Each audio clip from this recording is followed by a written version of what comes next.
ಈ ಚುನಾವಣೆಯಲ್ಲಿ ಕಾಂಗ್ರೆಸ್ ಎಷ್ಟಕ್ಕೆ ಹೋಗಿ ರೀಚ್ ಆಗ್ಬೋದು ಅಂತ? I feel we will come to at least 160 seats ಆಗ್ಬೋದು ಸರ್. 140 to 160 seats. ಯಾವ ರಾಜ್ಯದಲ್ಲಿ ಪ್ಲಸ್ ಆಗುತ್ತೆ ನಿಮಗೆ? ನನಗೆ UP-ನಲ್ಲ, ನಮಗೆ ಸೌತ್ ಇಂಡಿಯಾನಾಗ ನಾವು ಇನ್ನೊಂದು 20-25 ಸೀಟ್ಸ್ ಜಾಸ್ತಿ ಆಗ್ತೀವಿ. ಮಹಾರಾಷ್ಟ್ರನ ಒಂದು 15 ಸೀಟ್ ಗೇನ್ ಆಗ್ಬೋದು. ಓಕೆ.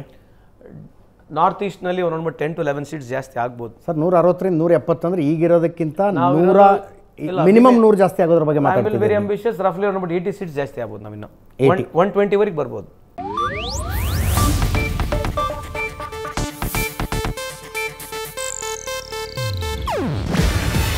ಇದು ಏಷ್ಯಾನೆಟ್ ನ್ಯೂಸ್ ನೆಟ್ವರ್ಕ್ ಪ್ರಸ್ತುತಿ. ನೀವು ನೋಡ್ತಿದ್ದೀರಾ ಏಷ್ಯಾನೆಟ್ ಸುವರ್ಣ ನ್ಯೂಸ್.